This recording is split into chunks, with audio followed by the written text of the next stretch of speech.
여러 가지로 고충이 많으신 것 같습니다.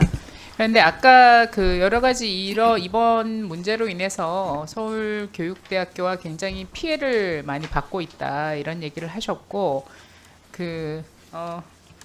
한국늘봄교육연합회와 MOU를 맺은 것 때문에 굉장히 여러 가지로 고통받고 있다라고 말씀하셨죠. 그 예. MOU를 맺고 있는 기관은 몇 개나 됩니까? 저희 서울교대가요. 네네. 이제 전체 말씀이십니까? 네네. 지금 해마다 다른데요. 한 해에 한 20에서 30개 대략 그 정도 됩니다. 누적되면 굉장히 많겠네요. 예, 많습니다. 네. 예. 그래서 교육대학교에서 사실은 여러 가지 그 역량들을 살펴보시는데 그 뭐 여러 가지 상세한 거를 다 검증을 해 가기는 굉장히 어려우신 상황이라고 생각합니다. 네. 그런데 아까 여러 가지 고소를 했다고 했나요? 뭐 소송을 했다고 했나요? 예, 형사 고소를 했습니다. 네. 한국늘봄교육연합회를 대상으로 하신 거죠? 예, 맞습니다. 네. 그 이유는 아까도 오전에 한창 이제 문제가 됐던 게 사단법인으로 정식 절차가 등록된 게 아닌데 사단법인이라고 뭐 거짓말을 했다. 그런데 국세청까지는 아마 사단법인으로 그 신고가 되고 서류가 나온 거다라고 저희들한테 얘기하신 걸로 알고 있습니다. 예, 맞습니다. 네. 그러면 여러 가지 그 업체들과 MOU를 맺을 때 MOU의 기준이 사단법인이어야 하는 겁니까? 예, 아닙니다. 이 사업의 경우에는 사단법인이든 아니든 상관없었습니다. 네. 그러면은 한국늘봄교육연합회가 사단법인으로 최종적으로 승인이 나지 않은 상태이고 국세청에만 신고된 상태였다면 사단법인이라고 하지 않았으면 문제가 없었겠네요. 그래도 강의 내용이나 이런 예, 데는 문제가 없으셨다면서요. 예, 사단법인이고 아니고 이제 그걸 떠나서 아침에 제가 잠깐 말씀드렸는데 그 늘봄교육연합회가 리박스쿨과 연계되어 있는데도 서울교대를 기망하고 또 프로그램을 이제 그렇게 제공을 했고요. 그리고 늘봄연합회 출선 강사들 중에서도 잠깐만 총장님, 예. 리박스쿨과 연계되었다는 것이 무엇을 의미합니까? 그게 늘봄교육 프로그램과 무슨 관련이 있습니까? 예, 제가 아침에 말씀드렸는데요. 네. 저희가 서울교대에서 사업을 하는 데는 그 과학과 예술 수업을 진행한 데는 차질 없이 자, 그러면 다시 문제가 묻겠습니다. 없었습니다만 다시 묻겠습니다. 예, 오전에 김민전 의원님께서 질의하신 내용 중에 그 보드 교육 업체는 좌파적 성향을 가지고 있는 분들이 운영하는 곳이었습니다. 그럼 거기도 모든 계약 파기하시고 좌파적 성향을 가지고 있는 그러한 단체에서 했던 것에 대해서도 똑같이 고소 고발을 하시겠습니까? 이제 제가 말씀드리는 똑같은 거 아닙니까? 이념적인 문제를 가지고 리박스쿨이 문제가 있었다고 생각하는 거나 무슨 보드게임 업체 그쪽에 대표자들이 했던 행태들이나 사상적으로 문제가 있다고 교대는 생각하셨다면 똑같이 고소고발 하셔야지 그 교육의 중립성을 유지하시는 거 아니겠습니까? 하시겠습니까? 예, 무슨 말씀인지 알겠습니다. 제가 하는 게 중요한 게 아니라 하시겠습니까? 교육의 정치적 중립을 위해서 서울교대가 취했던 행동을 똑같이 하시겠습니까? 안 하시겠습니까?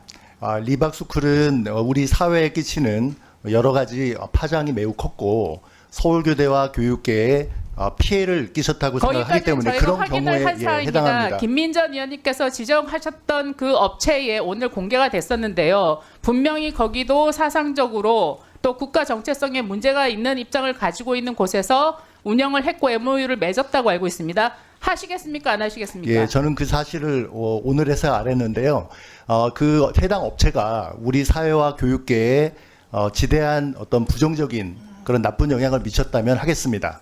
알겠습니다. 네, 들어가셔도 좋습니다. 예, 감사합니다. 차관님께 묻겠습니다. 네. 저는 이 사태의 여러 가지 우리가 쟁점은 지난번에 현안 질의에서도 말씀드렸지만 차관님께 저 묻겠습니다. 현안 질의에서도 문제가 됐지만 쟁점은 두 가지였습니다. 늘봄 교실에서 역사 편향적 교육이 일어났고 아이들에게 부정적인 영향을 미쳤느냐 미치지 않느냐.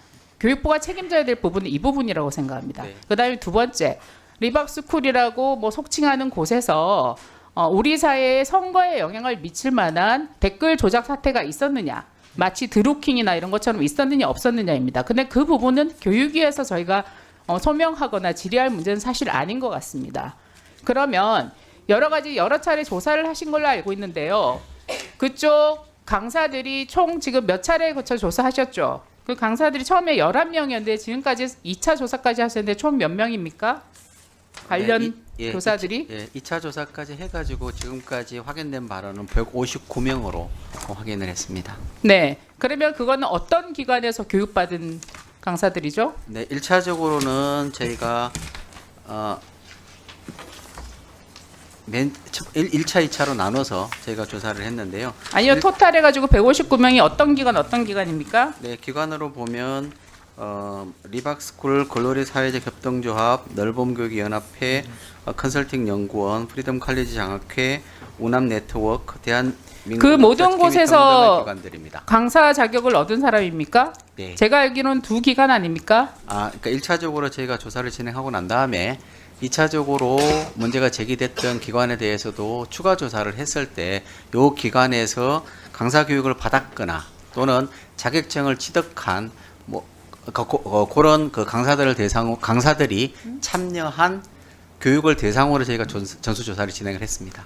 아니 늘본 강사들이 제가 알기로는 교육부에서 주신 보고 자료에도 두 개 기관에서 교육받은 걸로 알고 있는데요. 아닌가요? 저희가 이번에 조사를 했을 때는 네네.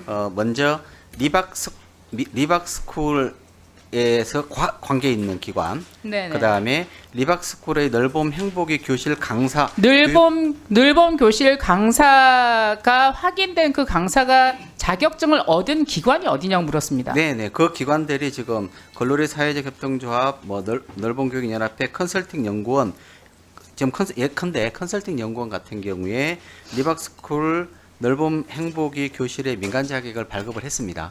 그래서 그런 것들이 저희가 조사 대상이 되었습니다. 네, 서지용 의원님 수고하셨습니다.